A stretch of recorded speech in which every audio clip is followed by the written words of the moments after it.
I came through Belize. It was when the terrible hurricane hit in the Gulf Coast and Guatemala, and I was trying to go through Guatemala and head south, and everybody was gathering at the borders and traveling by convoy across. And I thought, okay, if things have gotten that hard, I'll turn around and go the other way. But one thing you did develop in that time was an absolute love for motorcycles. Yeah. And I know that you drive your manager crazy because you like to ride your motorcycle between every Well, gig. after all these years, it's one part of the tour that really keeps me interested and challenged. So when I get the itinerary, I'm not so much looking at the shows as the days off. Oh, I can go there and there. Because this country, the back roads and small towns of this country are an endless source of fascination. Just every tour I discovered this tour for some reason Arkansas, because our itinerary goes a different way every time, of course, following the dartboard of itineraries. But I happened to cross Arkansas 2 or 3 times, and it's my new discovery this tour, how beautiful the motorcycling roads are in Arkansas. Last tour it was Pennsylvania, the tour before that Virginia. What is it about the motorcycle that draws you to it to the point where you won't fly with these guys? I mean, as handsome and lovely as they are, you don't want to travel with them. Glad you put that in there. you take your motorcycle. Yeah, well, it's just like I said, for me, challenge and enjoyment, and a way to make touring much more enjoyable. So you guys are pushing 60 now. 57 years old. I would say late 40s. It's 4017 Late middle age. Last month. Well, 50s, the late 50s is the new late 40s. Yeah. I hate to break it to you from a guy who's in his early 50s. You guys are beginning to get close to that magic number. Just turned 57, just turned 58. Now is a time when you look back on life, and as Solomon did in the book of Ecclesiastes, if you will, if you want a religious reference, and you say, has my life had meaning? And when you look back on it, has your life had meaning? Yes. And what does that? We've been busy anyway. Yeah. It's hard to answer that question, for a lot of reasons. But certainly, when you come out here and you play hard and you do a good show and you look at all the people in the audience and you see them smiling and you see young kids singing lyrics and people in the meet and greet that tell you that something you did gave their life comfort or some meaning. A quote from Bob Dylan, I think, is really good on this. He said, the only thing you can do for anyone as a stranger is inspire them. What else can you do but inspire them? And we look out every night when we're playing and see people who are inspired by what we do, and we hear from them and letters from them. And as our audience has grown older, they become active in their fields, whether they're writers or artists or athletes. And we hear back of our part in inspiring them to elevate their own lives in that way. So I think Bob Dylan nailed it. What else can you do as an artist but inspire someone? Well, that's about the highest goal. Alex, what is it that gives your life meaning? Sinking a 40-foot putt. There are so many things that give. I was going to feed you that. Yeah. So many things. I mean, what we do. But that's a transient pleasure.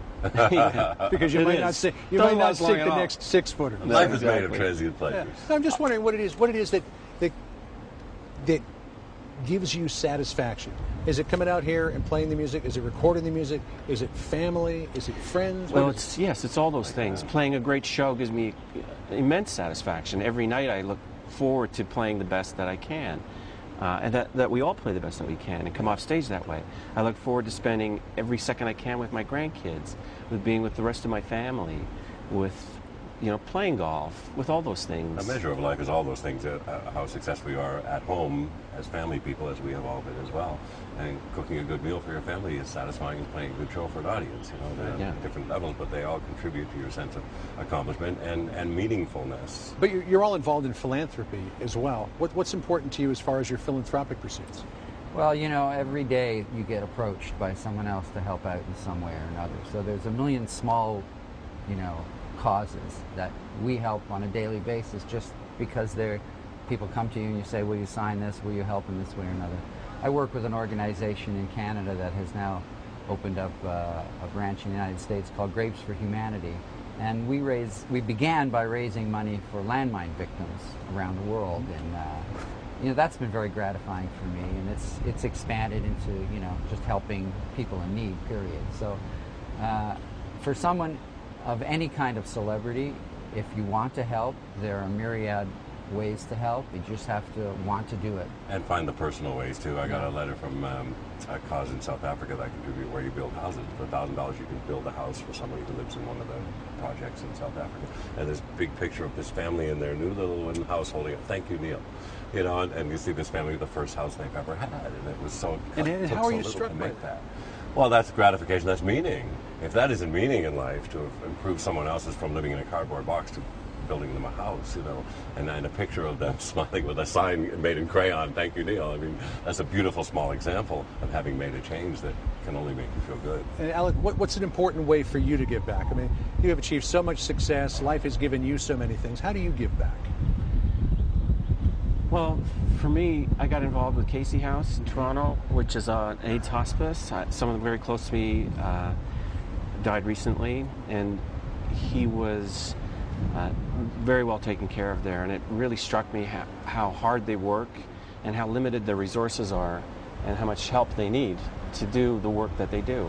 So I did not only financial assistance, but I played at an event that they had at Casey House, and I stay in touch, and I continue at Christmas time. My wife and I go down. We bake stuff for all the residents there. So there's lots of ways to do it. That's great. I want to pull a little blast from the past, if I could. This was 1981. Moving Pictures had just come out, and Getty, you and I sat down in Toronto and talked about it. Here's the video. On Vital Signs, we see Rush again using a little bit of reggae, something that started with the spirit of radio. How big an influence is that becoming in your music? Well, yeah, I think it's a real positive kind of music, you know, reggae music. Especially the way it's been sort of melded into rock music, the way it is, like the Police and various groups. You got bangs. Who is that kid? Smoking a smoke back then. Oh my! Wow. Going underneath the desk. I saw that on camera. You and I look exactly the same. How is that possible? Time trickers. Gives you the feeling that it's... Look at those glasses eating my entire face. One of the most In many amazing ways. One of the most amazing things about that is you had a cigarette going I know. underneath the desk at the time. Imagine. Yeah. Can you imagine? Shocking. Those days are long gone for me. Yeah. I can't remember when I quit, but it was, I think in 1982 is when I quit smoking. You guys make a point of staying healthy? I do.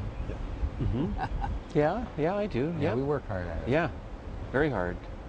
It's like the older you get, the harder it is to keep doing what you did 10 years earlier. So you have to work twice as hard to stay in the shape Absolutely. that you can still do it. If you don't prepare for a tour, not just your fingers, but your body, Yeah. you'll never survive this ground. I mean, we play almost 3 hours a night, and it's hard. And at the end of it, you're tired.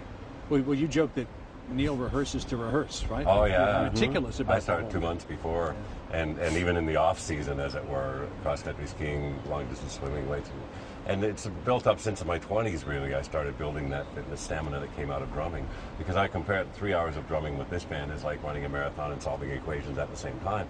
So it needs that level of preparation, or I won't be able to do it simply. Yeah, that's part of the attraction in a way, Yeah. strangely, is that how difficult it is to do the show. You've got to psych yourself forward, you got to get your game face on, and you've got to, it's very athletic. You know, you've got to, like we often joke, we should be paid by the note. We'd be a lot of 100 notes. airs. I thought you were.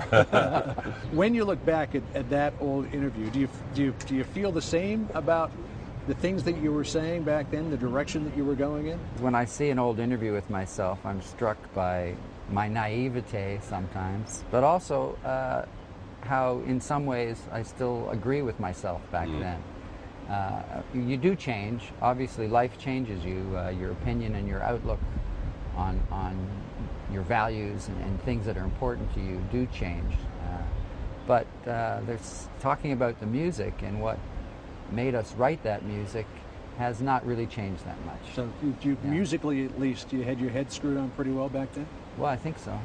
Not everyone would agree with that, but it doesn't feel that dissimilar to the way we look at writing music now. It's interesting that you can maintain that consistency over that period of time.